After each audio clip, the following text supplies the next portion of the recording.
1 जनवरी 2016 से केंद्र में लागू होगा नया वेतनमान। सिफारिश से इन्हीं साल से मिलेंगी संभावना।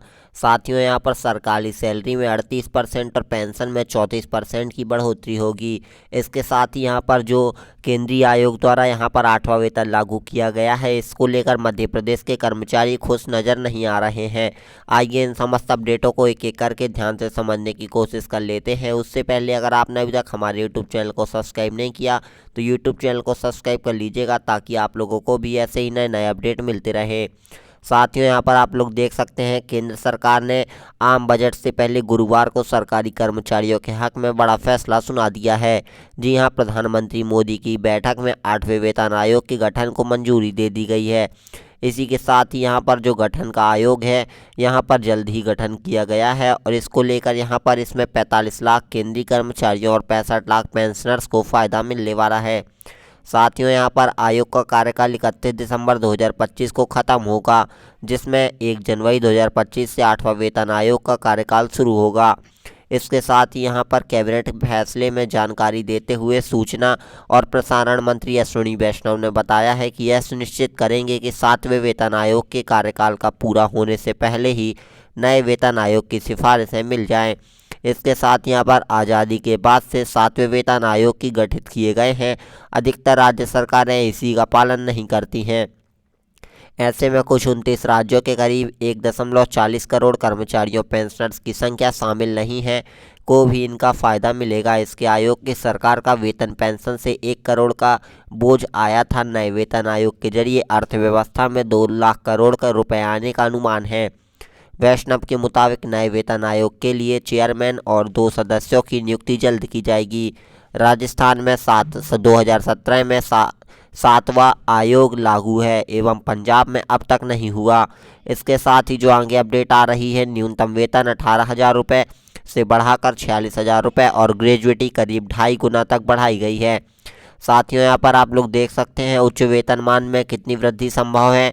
तो 7वें वेतनमान में क्या है, उच्चतर ग्रेड पे वाले यहाँ पर सेक्रेटरी लेवल के अधिकारियों का मूल वेतन 2.5 लाख रुपए है। इनके वेतन में महंगाई भत्ता नहीं जुड़ता, इसलिए 2.57 के फिटमेंट फैक्टर के आधार पर 8वें वेतन आयोग में इनका वेतन बढ़कर 64 लाख रुपए करीब यहाँ पर कह सकते हैं कि 6.40 लाख रुपए हो जाएगा। इनकी ग्रेजुएटी के असर क्या होने वाले हैं, तो ग्रेजुएटी की अधिकतम सीमा 30 लाख रुपए है और यहाँ पर आप लोग देख सकते हैं अगर सरकार ने नहीं बढ़ाई तो यह यथावत रहेगी। इसके साथ ही अन्य क्या फ़ायदे होंगे, तो यहाँ पर केंद्रीय कर्मचारियों को 34 माह के मूल वेतन के बराबर होम लोन में केवल 8.5% के ब्याज पर मिलता है और 6वें वेतनमान में लाभ यहाँ पर लोन राशि 7.5 लाख थी और 7वें वेतनमान में 3.2 गुना होकर 25 लाख के करीब पहुँच गई है। साथियों, यहाँ पर 8वें वेतन आयोग में यह बढ़कर 80 लाख रुपए हो जाएगी।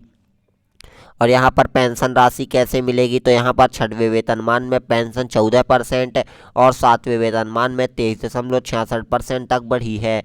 इसी फॉर्मूले के आधार पर इस बार पेंशन न्यूनतम 3.4% तक बढ़ेगी। उदाहरण के लिए समझे कि रिटायर्ड कर्मचारी आयकर अधिकारी हैं, उनकी अंतिम बेसिक सैलरी 80,000 थी, पर इन्हें प्रति माह 40,000 रुपये पेंशन मिल रही है। अंतिम बेसिक सैलरी 80,000 रुपये पर 3.4% यहाँ पर बढ़ोतरी यानी 27,200 रुपये की बढ़ोतरी की जाएगी। साथियों, इसके साथ ही यहाँ पर न्यूनतम वेतन बढ़ाने पर भी बड़ा फैसला आया है, जिसमें 7वें वेतनमान में न्यूनतम पेंशन 18,000 रुपये है, तो 8वें वेतनमान में संभावित पेंशन में 2.57 से लेकर 2.90 तक यहाँ पर वृद्धि होने वाली है। यानी वेतन में इतने गुने की बढ़ोतरी होगी। 2.57 से गुणा करें तो न्यूनतम पेंशन 18,000 से बढ़कर 46,260 रुपये हो जाएगी। इसी के साथ यहाँ पर अगर हम 8वें वेतनमान की बात करें तो कर्मचारियों को काफ़ी ज़्यादा फ़ायदा मिलने वाला है। साथियों, इसके साथ ही आप लोग देख सकते हैं इकोनॉमी में 2 लाख करोड़ रुपए आएंगे, यहाँ पर खर्च क्षमता बढ़ेगी। इसके साथ ही देश में वेतन व्यवस्था 2016-17 में कुल 13.96 लाख करोड़ थी। 7वां वेतनमान लागू होने पर यह 2017 में बढ़कर 15.94 लाख करोड़ हो गई, यानी 14.18% की बढ़ोतरी हुई। और इसके साथ ही अर्थव्यवस्था का मांग और खपत दोनों बढ़ती जा रही हैं। साथियों, वाहन की बिक्रियां भी बढ़ रही हैं और होम लोन भी बढ़ते जा रहे हैं। अब हम आगे बात करें, यहाँ पर इस फैसले से खपत बढ़ेगी, इकोनॉमी मजबूत होगी। यहाँ पर प्रधानमंत्री नरेंद्र मोदी जी ने भी कहा हुआ है। साथियों, यहाँ पर आप लोग देख सकते हैं 7वें वेतन आयोग में अधिकतम सैलरी 80,000 रुपये से बढ़कर 2.50 लाख रुपए तक हो जाएगी, जिसमें अगर जिसकी न्यूनतम सैलरी 55,000 रुपये है तो वृद्धि 14% की हो जाएगी और यहाँ पर सैलरी करीब 15 लाख पहुँच जाएगी, जिसमें यहाँ पर वृद्धि 15 लाख रुपये की होने वाली है। अगर किसी सरकारी कर्मचारी की न्यूनतम सैलरी 80 रुपये है तो वृद्धि 14% होगी, तो उसकी जो सैलरी है मंथली की करीब जो सालाना आय है 25 लाख रुपए तक पहुंच जाएगी। आयोग यहाँ पर अगर 1973 लागू किया जाए तो 185 रुपये के हिसाब से 19% की वृद्धि में 30 लाख रुपए तक की वृद्धि हो जाएगी।